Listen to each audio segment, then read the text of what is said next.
Jokic at Nuggets banta pa rin sa titulo. James Harden balik Sixers na. At Golden State Warriors tinalo ang Rockets. Stephen Curry naluka sa sarili sa ginawa kay Brooks. Bago ang lahat, kung gusto niyo ng matibay na basketball shoes, Curry 10 mabibili lamang sa halagang 2,100 pesos. I-click lamang ang link sa comment section or bisitahin lamang ang tiffen.com for more high-quality shoes.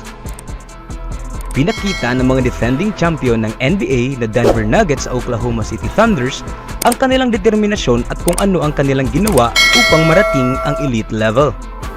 Si Nikola Jokic ay nagtala ng 28 na puntos at 14 rebounds upang tumulong sa Nuggets na matalo ang Thunder sa score na 128-95 noong linggo para sa kanilang ikatlong sunod-sunod na panalo sa pagsisimula ng bagong season. Sila ang mga defending champs at makikita mong hindi iyon nangyari ng dahil sa aksidente, sabi ni Thunder star Shai Gilgeous-Alexander. Naglaro sila ng tamang paraan sa parehong dulo ng court at sila ay isang tunay na magaling na kupunan ng basketball.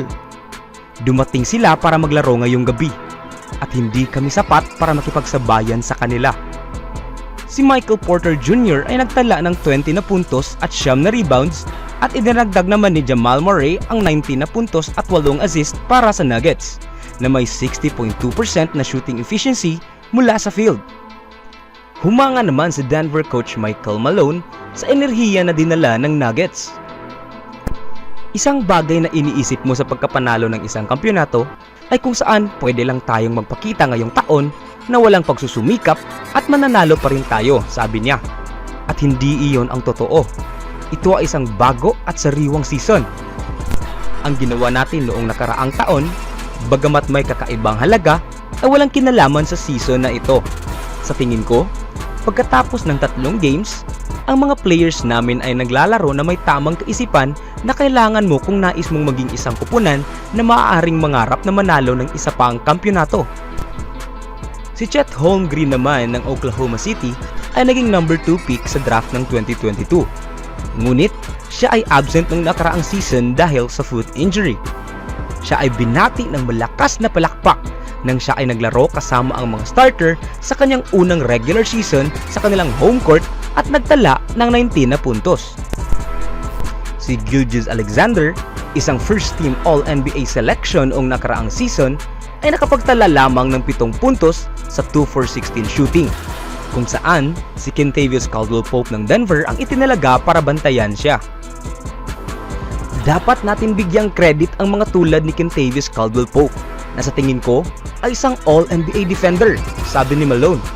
Alam mo, hiningin namin sa kanya na bantayan ang mga pinakamahuhusay na manlalaro sa 82 na laro ng regular season at 20 playoff games noong nakaraang taon at buong puso niyang tinupad iyon. Nauunawaan niya na iyon ang kanyang pinakamalaking ambag sa kupunang ito.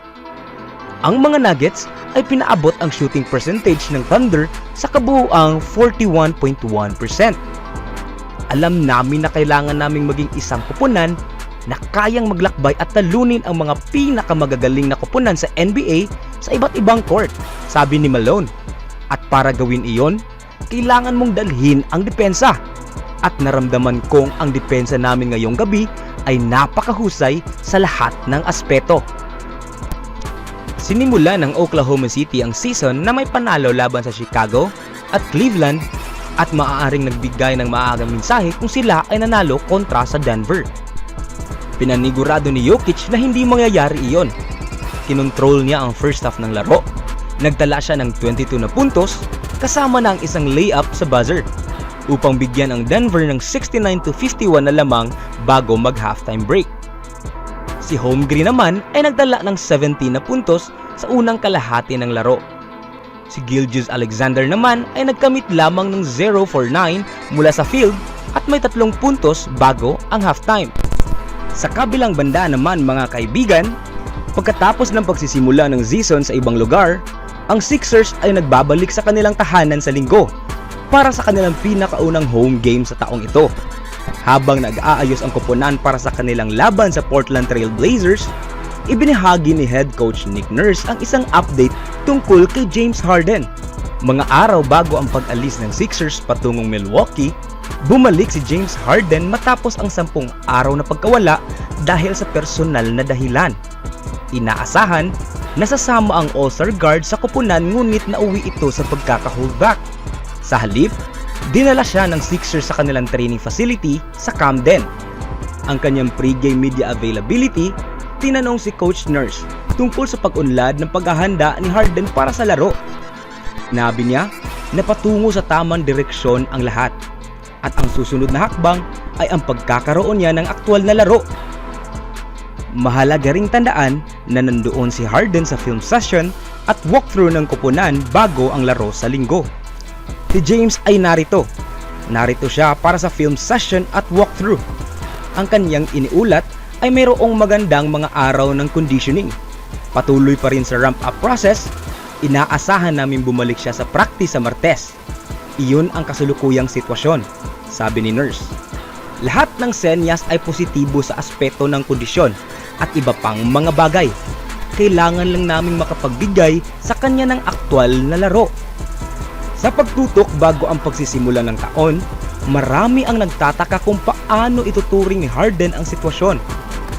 Di niya binago ang kanyang desisyon na humiling ng trade at ang LA Clippers pa rin ang kanyang pinipiling destinasyon. Bukod sa pag-attend sa walkthrough ng Sixers, naroroon din si Harden sa bench para sa laban ng koponan niya laban sa Blazers ngayong linggo. Samantalang naging maganda naman ang laban sa pagitan ng Warriors at ng Houston Rockets na kung saan nagwagi ang Golden State sa score na 106-95 laban sa Rockets, dumikit ang laban sa ilang punto sa first quarter na pangunguna ni Jalen Green na siyang nakapagtapos ng 21 points at 9 rebounds. Tumulong na rin si Alperen Sengun na may 19 points, 5 rebounds at 7 assists. Ngunit hindi nga naging sapat ang effort na ito dahil nag-init si Stephen Curry sa mga huling minuto sa laban, na kung saan gumawa nga ito ng back-to-back-to-back 3-pointers at take note mga kaibigan, ginawa nga niya ito sa napakahirap na daan, kabilang na nga rin dito na naiwala niya si Dillon Brooks ng 2 beses. Make that basket play. Steph Curry drops it in. Here he comes. Point lead. You know he's coming off firing. Mr. Fourth have the lead. Still some work to do. Steph knows, hey, down to him. And now Jason Tate on the switch. Hides behind the Looney screen. Curry. Do him like this. Pass it, relocate. Draymond is privy to it. Find him. That's going to show up at some point. Sengun's on him. He's going to make him pay. You got to know that. Sengun can't go. Try to stay loose. Now, this is Steph coming off that. Found some space somehow behind screens. Draymond, hey, that works. Now the Rockets are going, okay, what are we going to do? He's in that mode. How do we stop him? Sengun screens to get Brooks off of him. Oh, crossed him over. Let Brooks fly by. Oh, no. Oh, Steph Curry fell away. Now you see him, now you don't. Brooks flies by. And Steph, oh, what have I done? He came to play in the fourth. Lara Britt and the guys will have fun with this one. Warriors come up with a win. We will talk to you from New Orleans. Warriors.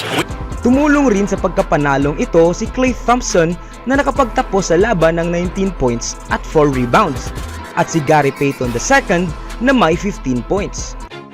Always do it on my own, so I gotta get through it. And the only thing I know is to love what I'm doing. Never give up, never slow, till I finally prove it. Never listen to the no's, I just wanna keep moving. Keep my head up when I act, head up, that's a fact. Never looking back, I'ma keep myself on track.